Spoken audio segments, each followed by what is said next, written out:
Okay, we're good to go. Well, good afternoon, everyone. And for those of you joining on this virtual platform, I'm pleased to have you participating in this afternoon's toxicology session. I'd like to welcome Dr. Emily Austin, who is an emerge physician at St. Michael's Hospital in Toronto, but also has a specialty and expertise in toxicology. Emily. Great. So it's great to be here today. I am unable to see a chat right now based on what I'm looking at. So if there are things going in the chat, then feel free to just let me know. Or honestly, I'm totally happy to just have people interrupt and pipe up as well. Sure. Before you start, what I can do is that maybe at the end, or if something comes up that's pertinent, I can view them and maybe let you know.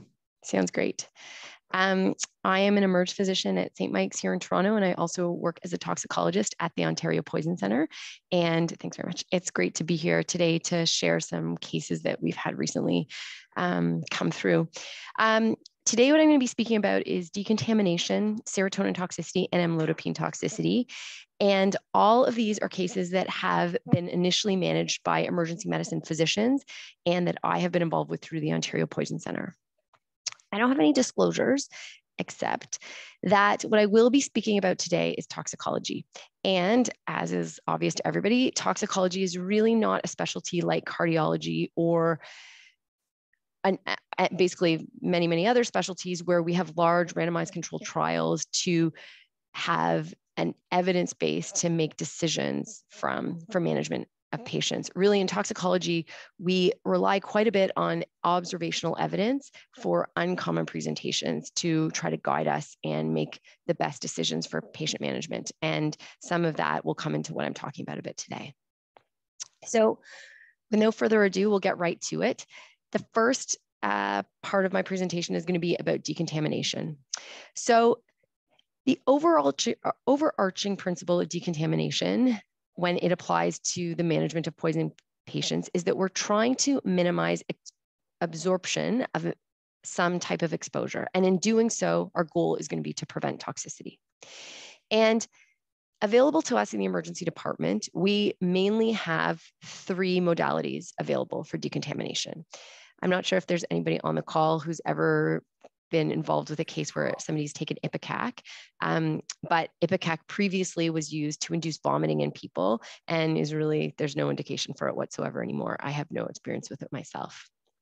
Activated charcoal is a very common product that we have available, as well as giving large volumes of Go Lightly or PEG to induce, hopefully, whole bowel irrigation or to help people pass things a bit more quickly through the GI tract. And then the last thing is gastric lavage. And what I'm going to be really focusing in on today is activated charcoal and gastric lavage. So here's our case. This is a 21-year-old male, and he presents to the emergency department about 3 hours after taking an intentional ingestion of his quetiapine. He takes about 60 tabs, and when he comes into the ED, about 3 hours later, these are his vital signs initially.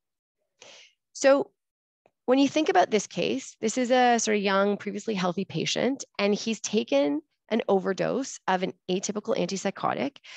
And certainly overall, we don't see a ton of toxicity from atypical antipsychotics, but the truth is that in really large ingestions, people can get very sick.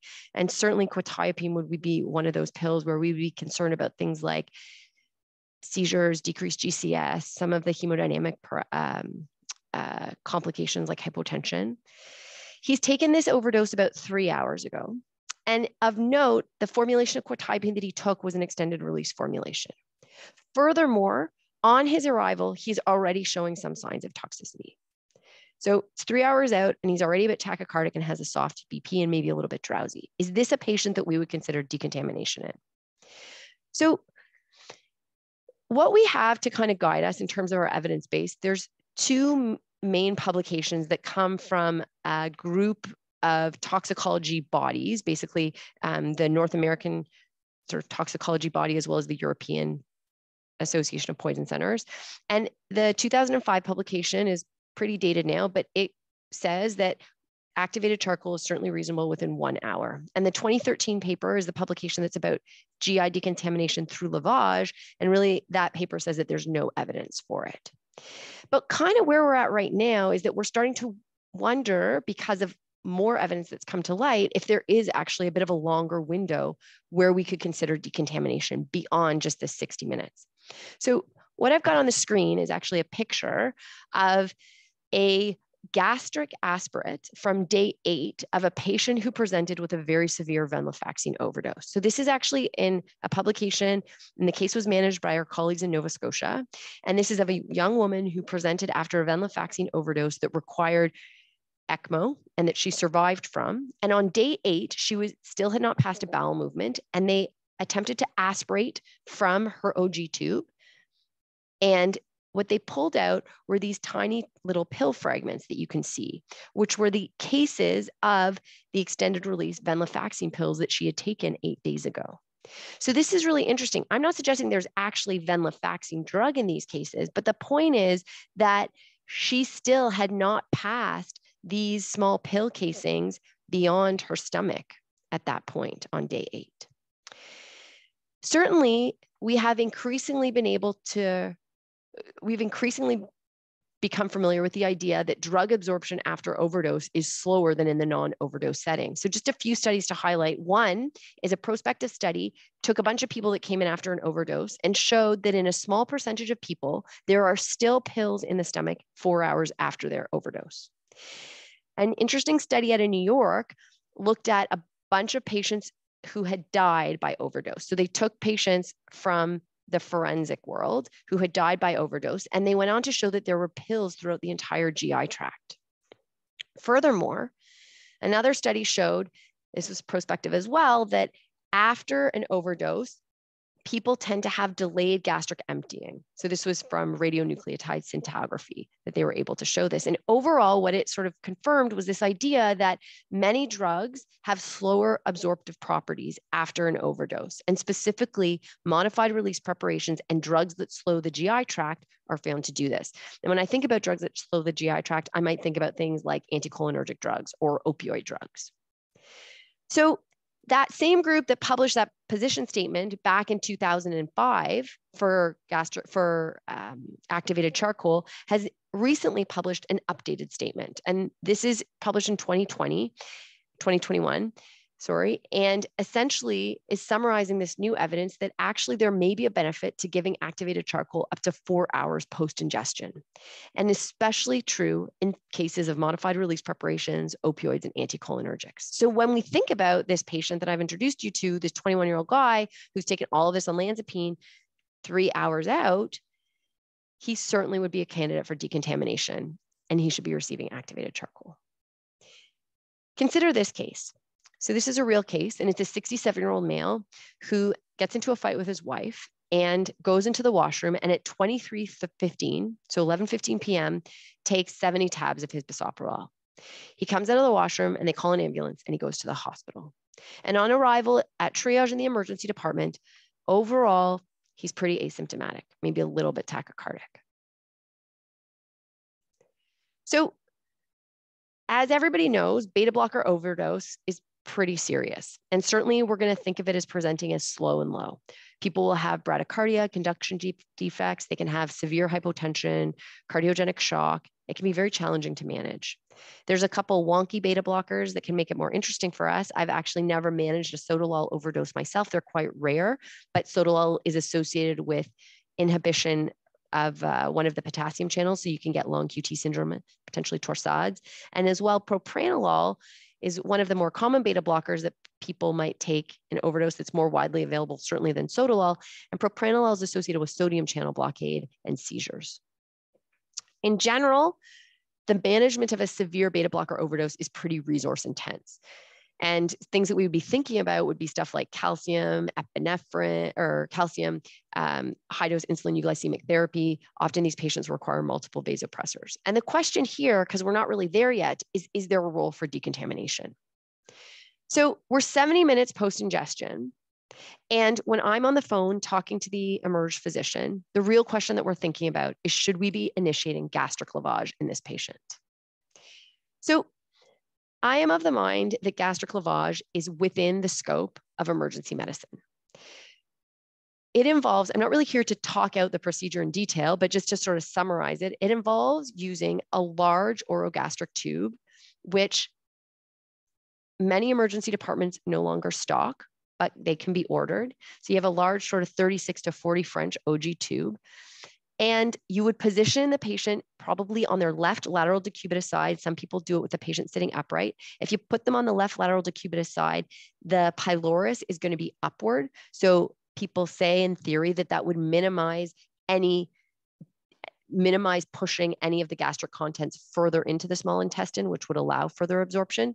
So by putting them on the left lateral decubitus position, that minimizes that. After that, you're going to irrigate with, you're going to insert the tube, and then you're going to irrigate with a volume of water into the OG tube, and then you're going to aspirate it out, probably, and you're going to try to get an equivalent volume. In practice, I find that it's actually quite messy and water goes everywhere. After you're done and you're not getting any pill fragments back, you might give some activated charcoal down the tube. So this is essentially what it is. And the only thing I would say is that I would advocate for protecting the airway. You know, I gave this talk earlier today in the in-person seminar, and I asked the question whether there was anybody in the room who had done gastric lavage, and if when they had done it, they had intubated the patient prior to doing it. And I recognize that there are certainly many people who used to do gastric lavage several years ago when it was sort of more in favor and more in practice, and that oftentimes this wasn't done with airway protection through intubation. And I actually am going to share a case at the very end where I think the emerge physician, this was a case we had last week at the Poison Center that came through from a hospital in Ontario. And I think the emerge physician saved their life by doing gastric lavage and the patient wasn't intubated. But I think kind of the position that I'm in speaking about this to a large group of people, I think it's important to think about what the complications are from this. And one of it is pulmonary aspiration, and we can prevent that by intubating the patient. So will gastric lavage work? Well, we've already talked about the idea that there may be pills in the stomach beyond the 60-minute mark. Gastric lavage isn't really something that we think of maybe doing 4 hours out, but certainly this patient who's coming in like 70 minutes, there's a good chance that there's still something in the stomach that we may be able to aspirate out. Another question is whether the pills will actually fit into the tube. I think that this is less a sort of absolute issue because oftentimes the pills will dissolve a little bit. And so you can even get pill fragments up through the gastric aspirates, which may have the benefit of minimizing absorption. The big question really is, should it be done? And as I've alluded to, there are certainly complications associated with gastric lavage. I've mentioned the pulmonary aspiration, but the other thing is that we're putting a large tube into the esophagus, and there are certainly case reports of gastric or esophageal injury. There have been other reports where patients, especially pediatric patients, have had fluid and electrolyte disturbances from the administration of fairly large volumes of a fluid. Sometimes people would use water to do it, like tap water, to do the lavage without aspirating the exact amount out. There are some case reports as well as of changes in cardiovascular function associated with it. When we return to that position statement that I'd mentioned, really the paper says that we should not be performing gastric lavage routinely. But the trick is they don't completely flat out say that there's never an indication for it. And in fact, they say that it's really a risk-benefit issue. And that if you have an exposure that's potentially very lethal and recent, has a short time frame, and that it's with a drug that might not be bound to activated charcoal and that there's not a good antidote for, then perhaps that risk-benefit ratio may shift in favor of doing gastric lavage. So consider these cases. So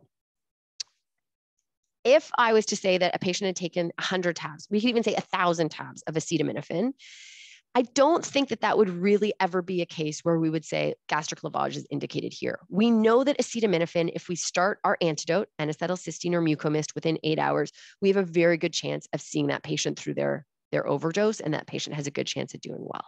So for a drug like acetaminophen, great antidote available, that probably wouldn't be what we lavage for.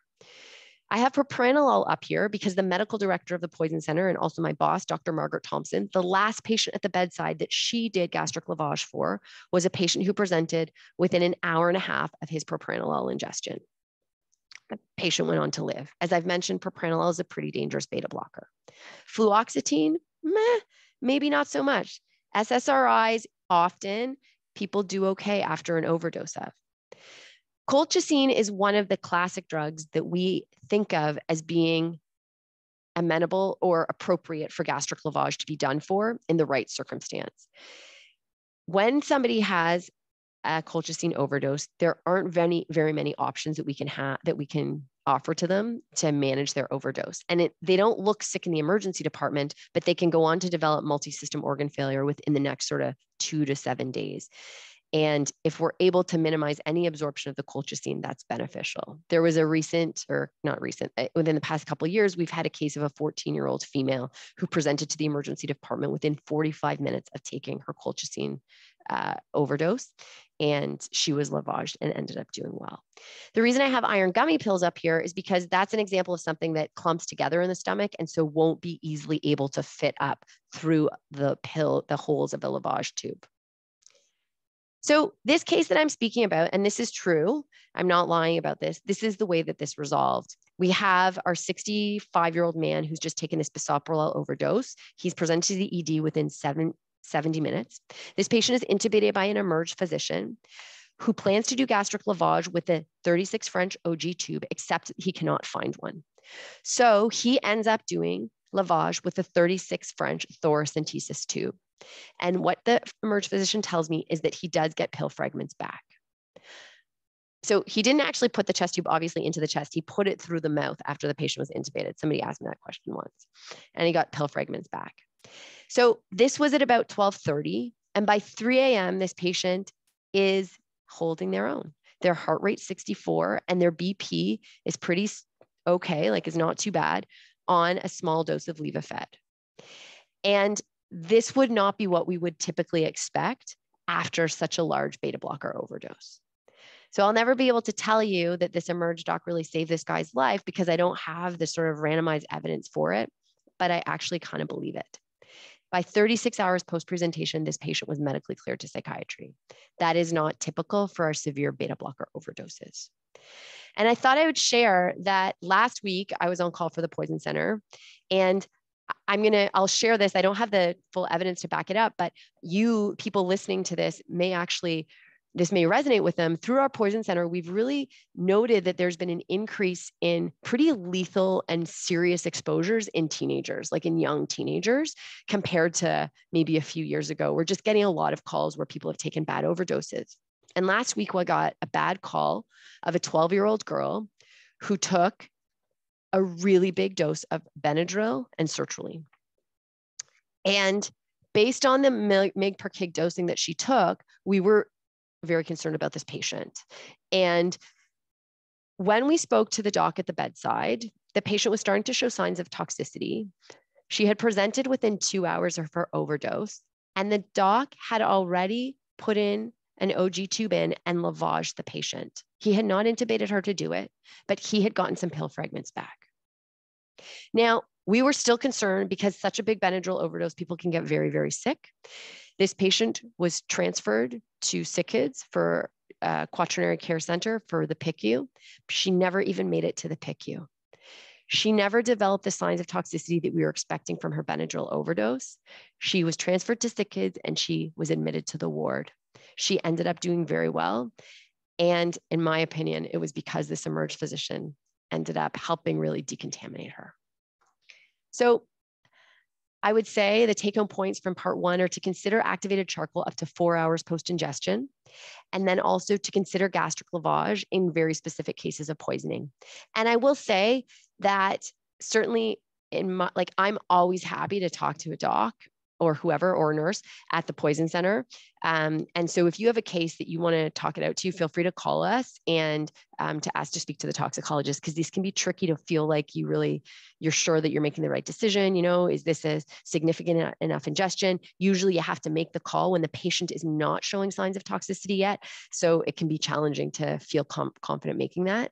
And certainly I appreciate that. And I'm happy to talk it out with somebody or to, you know, to go through the risks and benefits. I'm just gonna have a sip of water. The next part is gonna be about serotonin toxicity. So here's our case. This is of a 48-year-old male. And he actually registers at triage with the chief complaint of worsening depression. And like probably most of our emergency departments, there's a pretty big wait that night. And at about 3 hours in, he's still in the waiting room, and he takes an overdose of his own medications. So he takes his own bupropion, escitalopram, and zopiclone. And he then goes and lets people know. So then he ends up getting into a room. And initially, about 1 hour post this ingestion, these are his vital signs. Okay, so everything is not too concerning.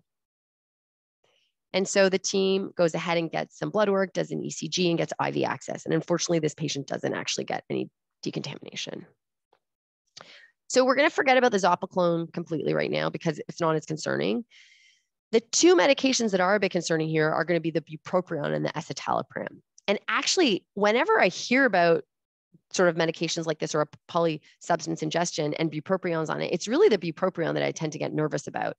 Bupropion is an atypical antidepressant, and it leads to increased norepinephrine and dopamine signaling. And it actually has a serotonergic element too, which will come into play in this case.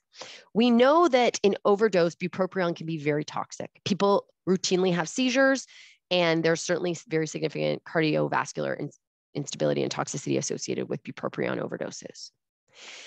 Now, SSRIs as a class of medications tend to not be as toxic as bupropion, but escitalopram and citalopram specifically actually do have a little bit greater toxicity, and specifically are associated with increased QTC prolongation as well as seizures. And escitalopram as well is recognized as having a higher risk of serotonin toxicity of some of the other SSRIs. So the combination of both of these two medications is certainly what comes into play and what leads to this patient's toxicity here. Let's return to the case. So 1 hour after he's had his ingestion, he's looking okay.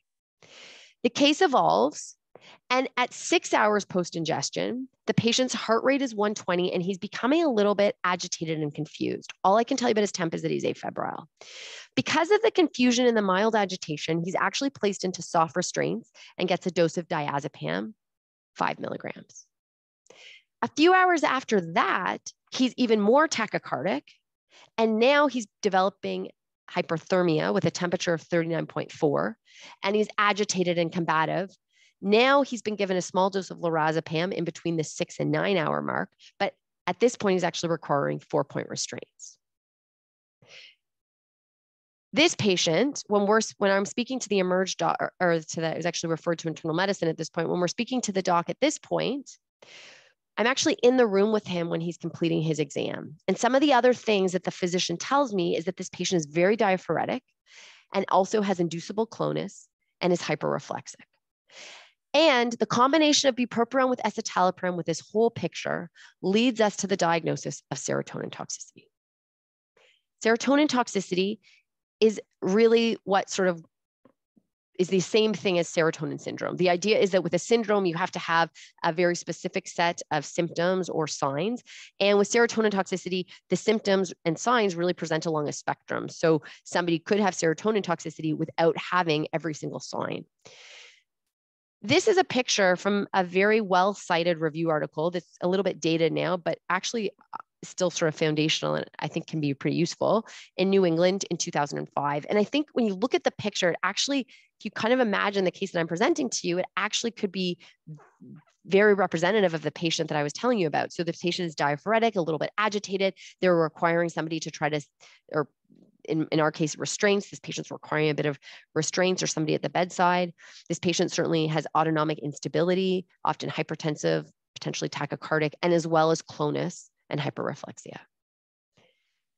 Serotonin toxicity is a sort of entity that presents with a triad of symptoms.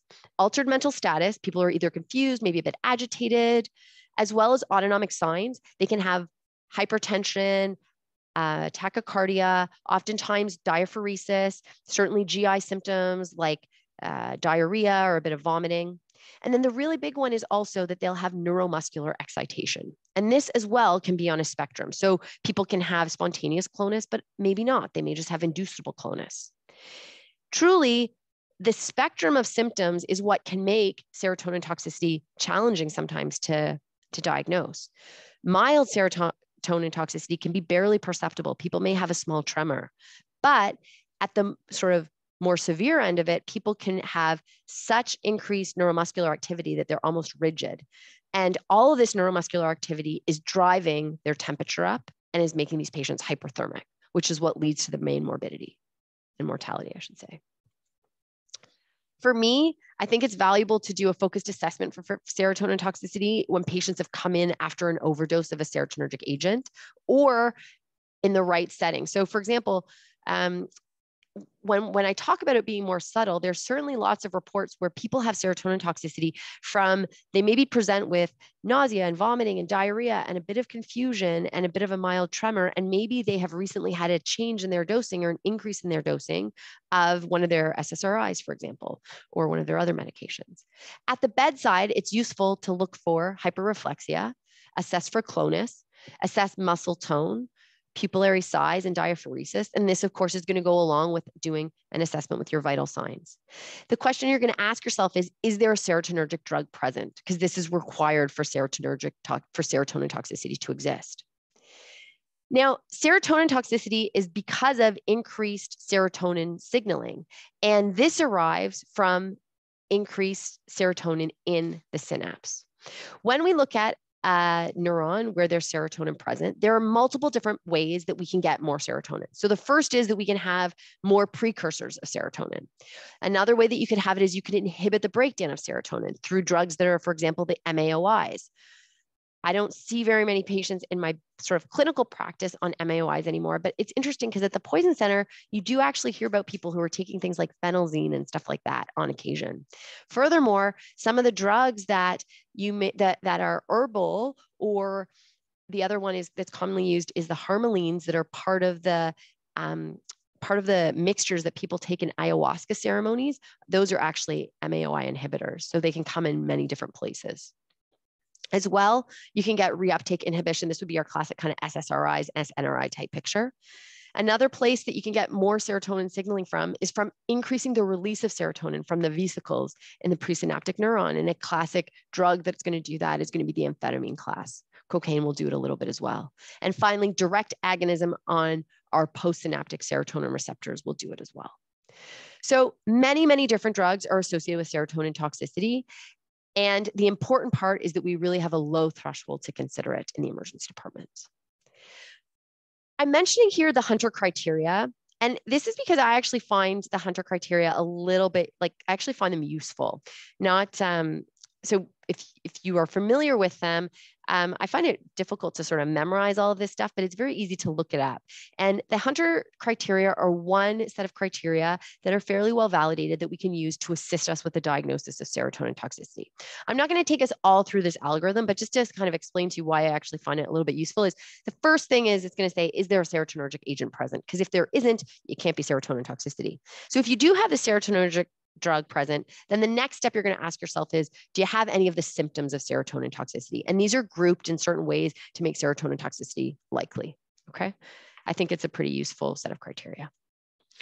The management of serotonin toxicity is really supportive. So you're going to discontinue serotonergic agents, work to decrease the core temperature, depending on sort of what the core temperature is. This can be either extremely aggressive or less of aggressive, things like external cooling, ice water immersion.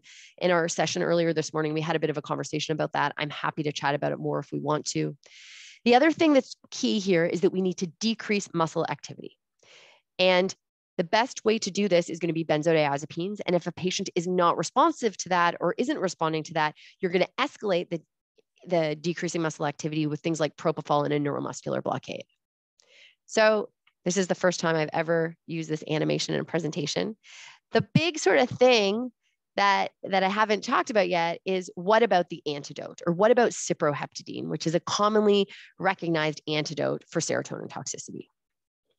Well, notice that I didn't mention it right up front. Serotonin antagonists are truly third-line therapies for the management of serotonin toxicity.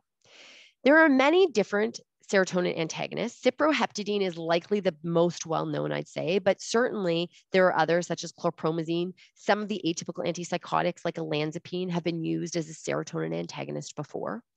Cyproheptadine, however, is the big one, and here's what it is. So cyproheptadine is actually an antihistamine. It's a H1 blocker that also happens to have antagonism at the 5-HT2A and 1A receptors. So there are multiple different serotonin receptors, and there's sort of 7 different families and then different subcategories within those families. So 2 is one family and 1 is one family. And the ones that we believe are most associated with serotonin toxicity are 2A and 1A, and maybe even 2A more so than 1A. So cyproheptadine is recognized to antagonize serotonin at these receptors, which is why in theory it could be useful. It only comes in an oral formulation. So this is important because some of these patients can be very, very sick, and there is no parenteral formulation for cyproheptadine. Now, this doesn't mean that it's impossible. It's always possible to put in an NG tube and to crush up the pills and give cyproheptadine, but that needs to be recognized. And there's different dosing protocols. I haven't gotten into any here. I'm happy to talk about it if we want.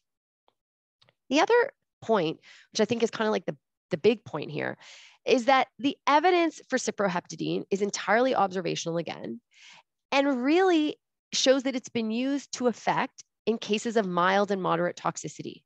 Cyproheptadine is not the antidote for the patient who's hyperthermic with spontaneous clonus and so agitated that they might have required restraints at one point. It's not what's going to really help your patient there. The evidence for it is really in patients who have never, the sort of case series that describe it are not in patients who have had hyperthermia. They're often patients who have maybe had a bit of confusion, a little bit of a tremor, maybe a bit of a tachycardia and stuff like that. So giving cyproheptadine as a priority in these patients is certainly less high up on the list, third line. Let's return to our case. So it's 9 hours post-ingestion, and the patient has gotten a small dose of Ativan. A few more milligrams have been given since earlier. Heart rate is 140, hyperthermic, agitative and combative, and in 4-point restraints. The call, and I've mentioned the sort of physical exam that we actually did in concert with the MD on the phone. The call and OPC's recommendations at this time were to remove this restraints. My concern was that this was actually going to be driving the patient's temperature higher. And we need to aggressively dose this patient with benzodiazepines. And sometimes people kind of want to know exactly what we recommend. And so we said, give 10 to 20 milligrams every 20 minutes, okay?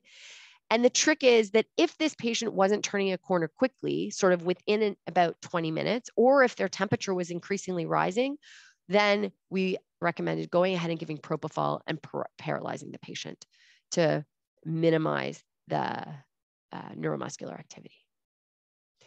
What ended up happening is this guy did pretty well. So he got 20 milligrams of diazepam as a push right there, and then he got 10 milligrams Q1H for the next 3 hours. He got a cooling blanket. I didn't put it on, but he also got ice packs, and his hyperthermia resolved. He was admitted to the ICU where he got PRN benzodiazepines for the next couple days. And overall, he did very well. He developed rhabdo with a peak CK of 52,000, but fortunately was able to be discharged from the ICU on day 4. So the take-home points here are that serotonin toxicity really is something that we should have a low threshold to think about. And it presents with this triad of altered mental status, autonomic symptoms, and neuromuscular excitation. Our management priorities really are to reduce the neuromuscular excitation and to cool these patients. So we're going to go on right now to the third case, which I switched around just at the beginning, of the hypoxic amlodipine overdose. This was a really interesting case for me. Our case is of a 17-year-old female, and she lives with her mom, and she presents to the emergency department with a polysubstance ingestion 2 hours ago. So she took lansoprazole, hydrochlorothiazide, amlodipine, and mirtazapine. And in the emergency department, 2 hours after taking this stuff, she's got a heart rate of 145 and her BP 97 on 44. So that's notable. Of all of these medications, the one that makes me the most worried is going to be the amlodipine right up front, okay? So 2 hours post-presentation, this is a bit of a concerning ingestion. Her GCS is still okay. She's given activated charcoal for decontamination. This patient was being managed at a very small center. And so she was, after getting the charcoal, she was actually transferred to a much larger center. And when she arrives at the larger center, it's been about 6 hours post-ingestion, and she is certainly demonstrating that she is establishing herself as having amlodipine toxicity. And certainly some medications are given, but I can tell you that the course of this patient's presentation is that she starts to get very, very sick. So that at 9 hours post-presentation, and there are things that have been administered, and she's certainly getting vasopressors at this point, but she's still significantly hypotensive. So amlodipine is a very popular dihydropyridine calcium channel blocker. As likely many people know, there are two different types of calcium channel blockers: the dihydropyridine calcium channel blockers like amlodipine, which mainly act on our myocardial and vascular smooth muscle to dilate it, used in treatment for angina and hypertension. And then there's the non-dihydropyridine calcium channel blockers, such as verapamil and diltiazem, which actually have a block on the L-type calcium channels of our pacemaker cells and conduction system. Part of the vascular effects may be related to nitric oxide release. And the truth is that in therapeutic doses, amlodipine really has little effect on the heart rate. The thing is that in overdose, the selectivity of the calcium channel blockade is really lost. And it is not unheard of at all to have an amlodipine poison patient have a bradycardia or heart block or something like that. So the clinical presentation of calcium channel blocker toxicity is really slow and low, unless you have the reflex tachycardia of a dihydropyridine poison patient. Patients develop hypotension, as well, commonly bradycardia, and they can have multiple different rhythms with this. Occasionally, with the dihydropyridines and the patient that I presented to you today, we're going to see reflex tachycardia, and this is related to the hypotension. And finally, classically, calcium channel blocker poison patients are going to have hyperglycemia. And this is because the actual release of insulin from pancreatic islet cells requires a calcium channel signaling, the same type of calcium channel. So in this patient here, when we look at her 6 hours post-ingestion, certainly she's got a bit of a reflex tachycardia and she's quite hypotensive. But the other thing that's quite interesting about her is that she's hypoxic. And this is pretty significant because at 9 hours post-ingestion, her hypoxia is even worse. This is a representative chest x-ray from this patient. And I'll tell you that combining this chest x-ray with the findings of good contractility and a heart rate of 145 on a bedside echo, that the diagnosis here is going to be ARDS, or non-cardiogenic pulmonary edema, secondary to her amlodipine overdose. And this isn't something that I see very often, and certainly hadn't seen. I saw this patient at the bedside that I hadn't seen at the bedside yet. And we know that non-cardiogenic pulmonary edema is reported in amlodipine toxicity. This is a case series from people in Denmark who basically looked at all of their patients who had presented with amlodipine toxicity, and it's kind of cool the way they did it, because they actually were able to measure amlodipine serum concentrations. And they were able to show that it actually, in their case series, wasn't that rare an incident, that 64% of the hemodynamically unstable amlodipine poison patients actually developed non-cardiogenic pulmonary edema as well. The only thing I'll say is that 64% sounds like a fairly high number, but the truth is that their N was 9. So it's not large numbers, but it's certainly not rare for their group, or unheard of, I should say. What's the pathophys of it? So as many people know, calcium channel blockers, and certainly dihydropyridines like amlodipine, are associated at therapeutic doses with the adverse effect of vasodilation, or of pulmonary edema, pedal edema. And that could be often a reason why people would stop taking it. It's the exact same pathophysiology, what's causing the non-cardiogenic pulmonary edema. And this is that there's an asymmetric dilatation of the pre and post capillary vasculature. So we get more vasodilation in our arterioles than we do in our venules. And this leads to increased hydrostatic pressure and the extravasation of fluid. So I've said that lots of things were done for our patient, and we'll just get back to talking a little bit about a key aspect of the management for calcium channel blocker poisoning. So 6 hours post-ingestion, this patient's clearly showing signs of toxicity. And this is a document that guides us on how to manage calcium channel blocker poison patients, and it's open access, and it is basically was put together by a bunch of experts who went through all the literature and came up with what they felt were the best evidence to guide us for managing these patients. And it's got this really awesome like flow chart in it, which I find very useful and user-friendly. And I've made use of it many, many times to help us sort of guide us in a stepwise way how to manage these patients. So decontamination is going to be up front. We provide IV fluids, calcium, vasopressors, high-dose insulin, euglycemic therapy. If these things aren't working, you can up your dose. There may be a role for intralipid later. And then in certain cases, VA ECMO if people are completely refractory. You know, VA ECMO is usually not an option for amlodipine poison patients because they're so vasoplegic. It's really more an option when you have this severe cardiac toxicity. High-dose insulin euglycemic therapy is very central to the management of calcium channel blocker toxicity and is highlighted in the expert consensus guidelines. How insulin works is as an inotrope and a bit of a vasodilator. It is not considered a vasopressor. It actually vasodilates. And the precise mechanism of why it leads to benefit in toxin-induced cardiogenic shock is somewhat unclear. There's some suggestion that maybe it leads to increased perfusion in the microcirculation or provides increased energy substrates to the myocytes, maybe has an effect on certain ion channels in terms of signaling. But what is clear is that we get an improvement in the stroke volume and an improvement in ionotropy, which leads to improved cardiac output. And this has been evaluated by many different sort of outcomes that in general, we do see a benefit to giving high-dose insulin euglycemic therapy to these patients. One of the benefits is also the last line here that you end up using less doses of your vasopressors, your direct-acting vasopressors, like norepinephrine, for example, or epi. The starting dose of high-dose insulin euglycemic therapy is really high. So I'm talking a unit per kilo as a bolus, and then we start at a unit per kilo per hour. And just compare this to DKA dosing, because this is 10-fold time the dosing. I think now people are a little bit more comfortable with this, but certainly when we started recommending high-dose insulin euglycemic therapy several years ago for this, there was very little uptake because it was so crazy to people to be giving these high doses. But I think now there's a bit better evidence, people are more familiar with it, it's a bit better supported. The other thing is that you can continue to go up on your dose of high-dose insulin euglycemic therapy. And you kind of keep going up every 20 to 30 minutes. And how to tell if you can go up is we recommend that if you have the skills, that you kind of look at the heart and evaluate the contractility there. If you've got weak contractility, you can increase your high-dose insulin dose to 10 units per kilo per hour as the max dose. What's really cool or interesting is that in the literature, we actually have a case report where a patient got 22 units per kilo per hour as a dosing error for like 2 or 3 hours. And what's even cooler is that despite that dosing error, which was like crazy high, they actually didn't experience any additional hypoglycemia or hypokalemia with it. There were no added adverse events that occurred with it.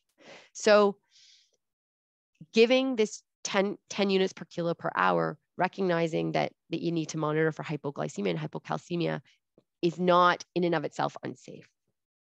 Some principles of high-dose insulin euglycemic therapy, the onset of action of insulin is a little bit delayed. So therefore, almost all of these patients need vasopressor support initially, okay? Giving the high-dose insulin as well, as I've mentioned, it probably will allow you to run those vasopressors at slightly lower doses, but you need them up front because insulin doesn't start to take effect for at least 15 minutes. Keep in mind that predictably, adverse events associated with high-dose insulin are going to be hypoglycemia and hypokalemia. We need to run these patients on dextrose infusions often and monitor their potassium, okay? When it comes back to our patient, I'd mentioned that stuff had been done for her. So 6 hours post-ingestion, she was getting active. She got an activated charcoal at the first site. She gets some calcium. She started on norepi and epi and then gets insulin.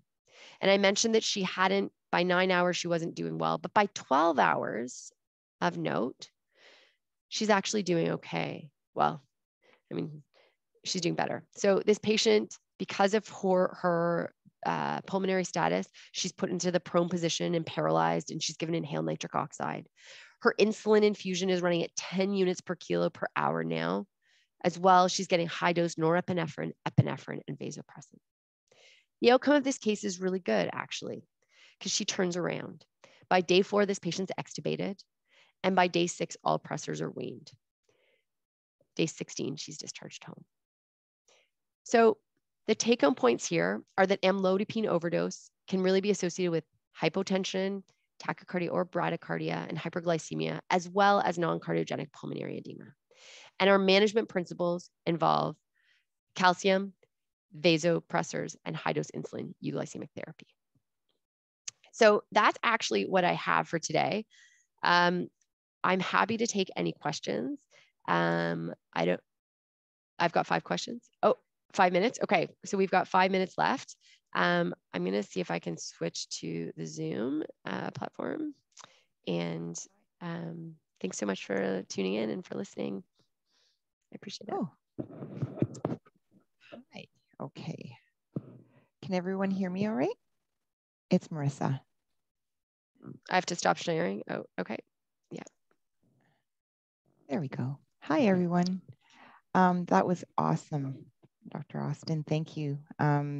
We did have the pleasure of hearing Dr. Austin live this morning, and equally now hearing this on the virtual platform was just wonderful to have context. I'm not a physician myself, so having context to the content of the presentation with clinical scenarios, I think was really helpful for me. Lots of comments about being awesome and having a great discussion. I will follow up with you. I do have one request to share the study that you referred to. The calcium channel blocker. With regards to, let's see, the AC up to 4 hours from ingestion at the end. Yep, no problem. Okay. I can share the link. And yeah, that would be great. Yeah, yeah, that would be great. How do you want me to do that? You want me to, okay. Yeah, I can get that to people. Yeah, no problem. Sure, that sounds great. Other than that, does anybody have any questions? I don't have any coming through. Sure. At this point. I have one from Luke Edgar. Is there a lower age cutoff for gastric lavage? That's a really good question. No, I don't think so. I've never done it in, I've never recommended it in, like the youngest I've recommended it myself is in a 14-year-old, that 14-year-old with colchicine. That was actually a case in Hamilton a couple of years ago. And when you read about it, they talk about, how you can use a smaller size OG, like a smaller size, sort of a 28 French in a pediatric patient. And then the other thing is that it's certainly been done in kids because that's where we have the evidence about fluid and electrolyte abnormalities. But I don't, I can talk about glucagon in a minute. I saw that, but I have never recommended it beyond that 14-year-old girl. And I think that it's interesting. We get so many calls at the Poison Center about unintentional ingestions or exposures of like the 3-year-old kid who has eaten something, blah, blah, blah, blah, blah in their mouth.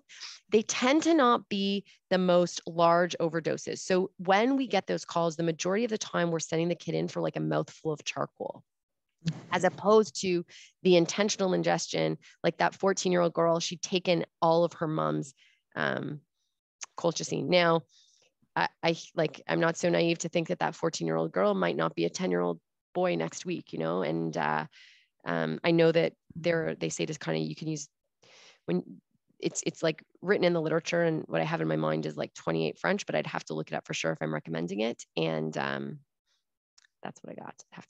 Yeah. So Dr. Austin, did you get the question about the glucagon? Oh, okay. Sorry, the glucagon. Yeah. So there's a question about glucagon in the role of a bisoprolol overdose. And you know what?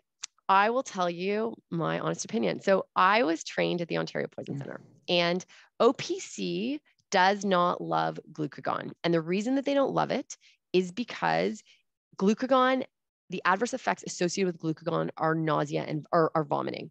And so you have a patient who's already bradycardic and potentially hypotensive, and they vomit, which gives them a vagal stimulation. And that's sort of why. The truth is, I believe that there's a role for giving glucagon a little bit. People may not respond to it. You can develop tachyphylaxis to it, which means that you can start to give glucagon. People might develop a response, and then you'll need to give more and more and more glucagon, and suddenly your hospital has no more glucagon. So that is something very real that's happened. I would also say that I don't hear about very many cases where people are started on glucagon, but don't end up needing other treatments as well. It's not particularly popular. There's a systematic review about the management of beta blocker overdose that came out in like 2018 or 2019, and they say like glucagon's fair game for sure. So, Dr. Austin, I think we need to wrap up our session for today. Sure. Okay. I do see some questions coming through, so I'm hoping maybe we'll be able to respond to those perhaps at a later point. Okay, so ketamine can certainly be used in severe drug-related agitation in certain cases, especially to get initial control of a patient. I myself have used it in those indications where a patient is just so agitated that I'm not even able, my team, we're having difficulty even getting IV access. If you think that the patient is sort of an excited delirium piece and you want to use the IV ketamine or the IM ketamine, I quickly follow that with getting an IV and giving high doses of benzodiazepines. And that's super cool. About the comment about chlorpromazine in Australia. I mean, so much amazing toxicology work is done in Australia. The Hunter criteria that I referred to, that all is based, the publications out of Australia there. So that's really interesting. I don't have any experience about it myself. I'd totally love to talk to whoever wrote that. All right. Thanks a lot, thank you again, Dr. Austin, for that amazing discussion. And thank you everyone for joining on our virtual EMU platform. Bye. Take care.